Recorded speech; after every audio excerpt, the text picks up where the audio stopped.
બોલો શ્રી કૃષ્ણ કનૈયાલાલ કી જય હો, મહાકાળી માત કી જય હો। મહાભારતની કથા સાંભળનાર સર્વે શ્રોતાજનોને અને ભાવિક ભક્તજનોને મારા શંકરપુરીના ઓમ નમો નારાયણ। આપ સાંભળી રહ્યા છો સલ પર્વ, અને સલ પર્વનું આજે બીજું કડવું સાંભળશો। પહેલા કડવામાં સાંભળ્યું કે દુર્યોધન એની મા જોડે ગયો, વરદાન લઈને આવ્યો, કટીથી જંગા સુધીમાં મરણ થશે, બીજે ક્યાંય મરશે નહીં, વજ્ર જેવો થશે। ભગવાન કૃષ્ણને ગાળો દેતો દેતો એ આવીને તંબુએ સૂતો છે। સવારે જાગ્યો છે, સલની જોડે ગયો કે યુદ્ધ કરવા ઉઠો, ત્યાં સુધી સાંભળ્યું। હવે આગળ સાંભળો। બોલ્યા વૈષમ પાયે વચન, સુણ પરીક્ષિત કેરાતન। થયો જાગ્રત ત્યારે સલરાય, તું તો સાંભળ દુર્યોધન રાય। જરા રહીને રે તત્પર થાવું, પેલો પોંડવને મળવા જાઉં। એ તો ભાણેજ છે મારા, તને વસ જેમ મામા તારા।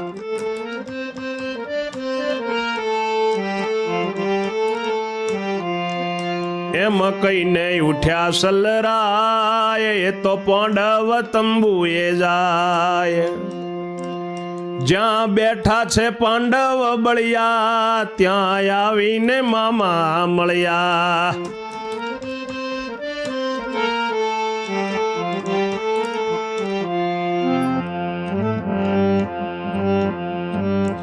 આજે અડધો દિવસ છે મારો વારો, તમે વઢવાનું શું ધારો।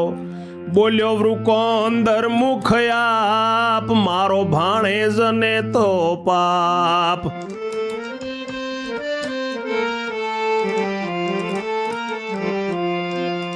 પૂછો જાણે છે દીનાનાથ, કેમ ઉપાડી શકાય હાથ।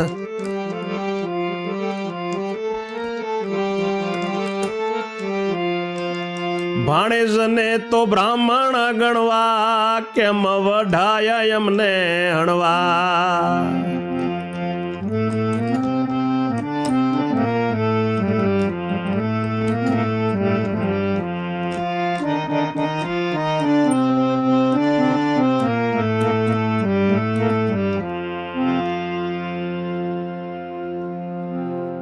ઋષિ કહે છે કે સાંભળ જન્મેજય રાજા, સલ રાજા જાગ્રત થયો અને કહે છે દુર્યોધનને કે થોડી વાર રહીને જઈશ, પહેલો હું પાંડવોને મળવા જાઉં, એ મારા ભાણેજ છે, જેમ તને તારો શકુની મામો વાલો છે। એમ કહીને સલ રાજા ઉઠ્યા છે અને પાંડવોના તંબુએ જાય છે, જ્યાં પાંડવો બેઠા છે બળવંતા। ત્યાં આવીને મામા મળ્યા કે ભાણેજો આજ અડધો દિવસ મારો વારો છે, તમે શું કહો છો લડવા માટે? ત્યારે ભીમસેન કહે છે કે મામા, ભાણેજને મારો હોય તો મોટું પાપ થાય, અને તોય દીનાનાથને પૂછી જુઓ ભગવાનને કે ભાણેજ માથે હાથ ઉપાડાય? ભાણેજને તો બ્રાહ્મણ જેવો ગણાય, અને અમને કેવી રીતે તમે અણશો? બોલ્યો સલ રાજા મુખ એમ, કહો ભાઈ ત્યારે કરું કેમ।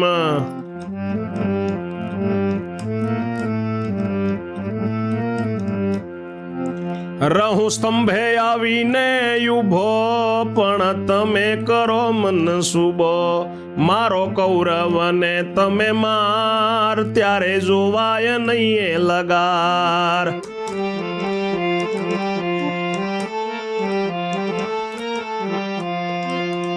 એને રાખેલો છે મેં શરણ, તમે વિચારો અંતઃકરણ। પાસે રહીને મરવા નહીં દઉં, તે તો શરણે રાખ્યો તે કેવું।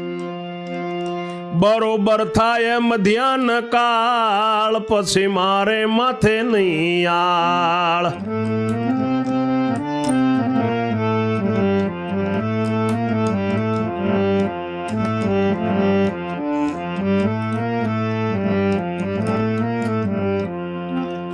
બોલ્યો ભીમ આવશું સ્તંભ, નહીં કરીએ યુદ્ધ આરંભ। ઉભા રહીશું ધ્યાન સુધી, પછી વિપરીત કરશું બુદ્ધિ। ત્યારે બોલ્યો છે સલરાય મુખ, પછી મારો નહીં તેનું દુઃખ। બોલ્યો સલ રાજા એમ મુખ, પછી મારો તેનું નહીં દુઃખ। દુઃખ ભીમ સારો છે તારો વિચાર સુણો ધર્મ ને કુંતી કુમાર કહું તે સાંભળજો વાત મારું મૃત્યુ તમારે હાથ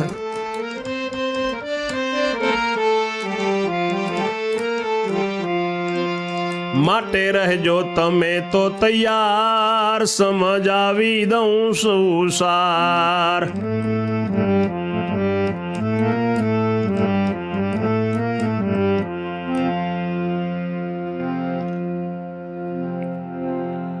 ત્યારે સલરાજા કહે છે કે બોલો ભાઈ તો હવે હું કેમ કરું હું સ્તંભે આવીને ઉભો રહું પણ તમે મનસૂબો કરો લડવાનો અને કૌરવોને મારો તો મારાથી જોવાય નહીં એને શરણમાં મેં રાખેલો છે તમો દિલથી વિચાર કરી જુઓ પાસે રહીને હું મરવા દઉં તે તો શરણે એ રાખેલો કેવું કહેવાય બરોબર મધ્યાહન કાળ થાય પછી મારે માથે કોઈ આળ નહીં આવે તો ભીમ કહે છે કે ભલે અમે સ્તંભે આવશું ને યુદ્ધ નહીં કરીએ મધ્યાહન કાળ સુધી ઊભા રહેશું અને પછી અમારી બુદ્ધિ વિપરીત કરશું અમે ત્યારે સલરાજા કહે છે કે પછી મધ્યાહન પછી તમે એને મારો એનું મને કોઈ દુઃખ નહીં ભીમ તારો વિચાર સારો છે પણ ધર્મરાજ તમે સાંભળો હું જે કહું તે વાત સાંભળજો મારું મૃત્યુ તમારા હાથે છે માટે તમે તૈયાર રહેજો તમને હું બધી વાત સમજાવું છું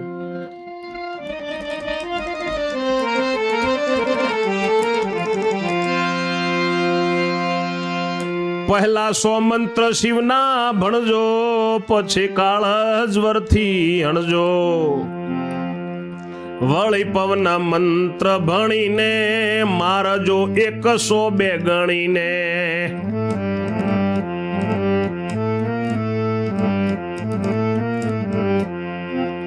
તેમાં કાળજવર હશે જે મારું મસ્તક છેદશે તે પછી વાયુના મંત્રે શું થશે મારું મસ્તક લઈ બાણ જશે સલરાજા સમજાવે છે કે પહેલા તમે 100 મંત્ર શિવના ભણજો પછી કાળજવરથી મને હણી નાખજો અને પવન મંત્ર ભણીને મને મારજો 102 બાણ ગણીને એમાં કાળજવર જે બાણ હશે તેનાથી મારું મસ્તક છેદાશે અને પછી વાયુના મંત્રથી શું થશે મારું મસ્તક લઈને બાણ જશે એ તે તો ઉતરશે એ પાતાળ તેની વાત કરું ભૂપાળ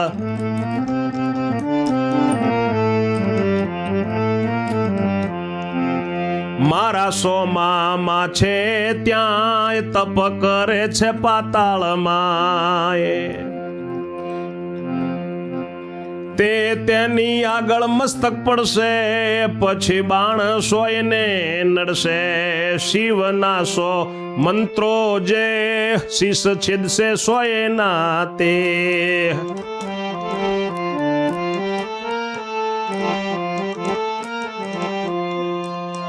એટલું થાય તો તમે જીતો નહીં તો થાય બધો રે પલીતો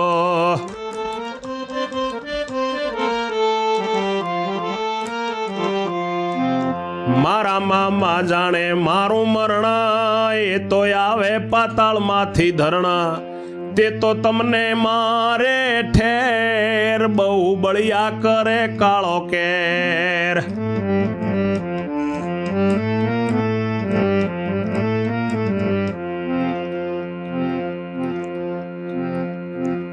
માટે ચેતીને રહેજો ધર્મ મેં તો સમજાવ્યો છે બધો મર્મ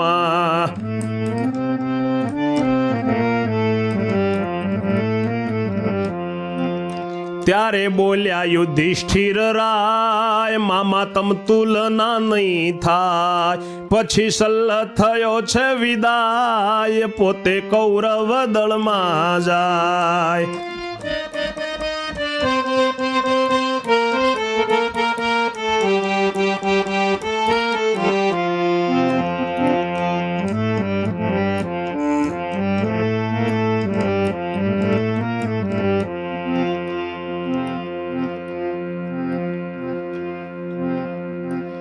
પોતે કૌરવ દળમાં જાય પોતે કૌરવ દળમાં જાય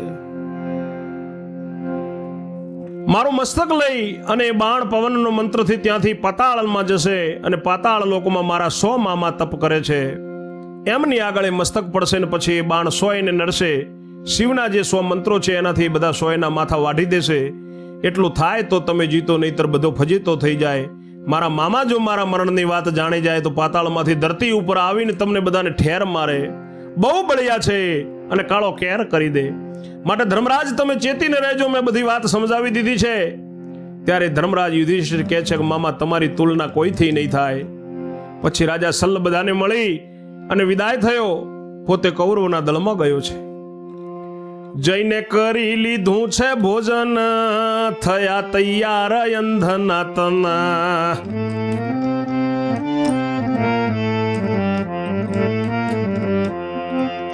વળી શકુની મામા સાથ, બેઠો રથ મારવાડનો નાથ.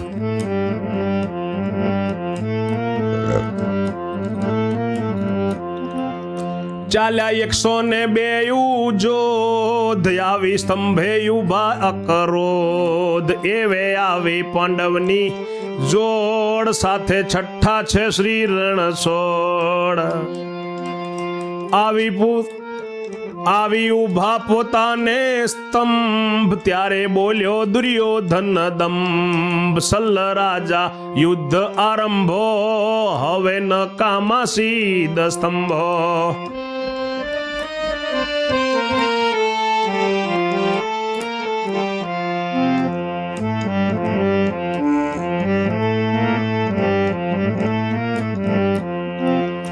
ત્યારે બોલ્યો છે સલ્લરાય, ડાયો યુદ્ધ કરવા નથી બંધાયો. ત્યારે બોલ્યો છે સલ્લરાય, ડાયો યુદ્ધ કરવા નથી એ બંધાયો. તને શરણ રાખ્યો છે ભૂપાળ, તારો ન થવા દઉં વોકોવાળ.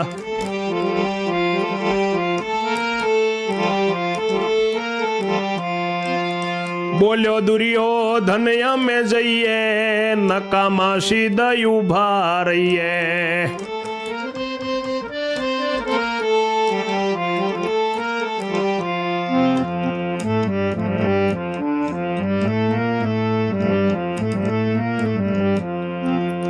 કયું સલ્લ રાજાએ જાઓ તમે, તો પહેલા નાસીએ અમે. ત્યારે પાંડવ દોડીને મારે, તેનો અપયસ નહીં હમારે.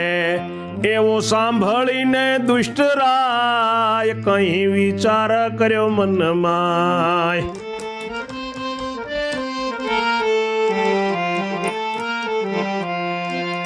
નાસશું તો નાસે સલ્લરાય, તો મરણ આપણું થાય.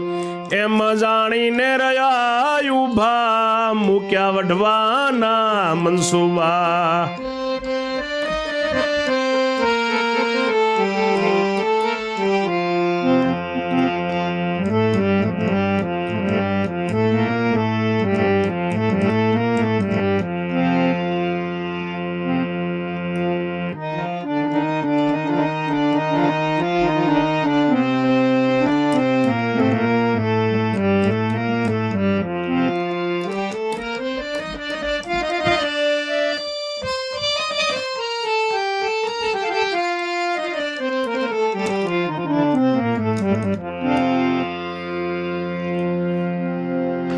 સલ્લ પોતે કૌરવના દળમાં જઈ સલ્લ રાજાએ ભોજન કર્યું. બધા તૈયાર થયા, આંધળાના છોકરા તૈયાર થયા. વળી શકુની મામો સાથે છે, રથે ઉપર બેઠો છે મારવાડનો ધણી સલ્લ રાજા.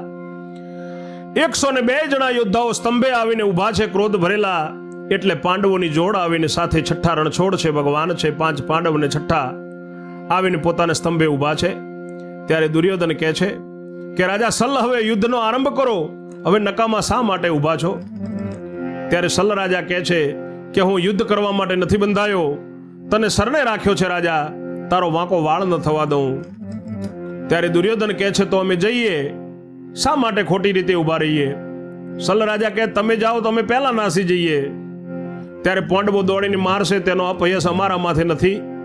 એવું સાંભળીને દુષ્ટ દુર્યોધને મનમાં વિચાર કર્યો કે જો અહીંથી નાસી જશું તો સલ્લ રાજા આપણું મરણ થઈ જશે, અને અહીંયા ઊભા રહેશું તો સલ્લ રાજા આપણું મરણ થવા નહીં દે. એમ જાણીને ઊભો રહ્યો અને વઢવાનો મનસૂબો કર્યો. વઢવો લઢવો મૂકીને ઊભા છે ભૂપાળ, કહે વલ્લભ એવા સમયે થયો છે મધ્યાહન કાળ. આગળની કથા ત્રીજા કડવામાં સાંભળશો. ત્યાં સુધી મારી વાણીને હું વિરામ આપું છું. જય જય શ્રી રણછોડ. ઓમ નમો નારાયણ.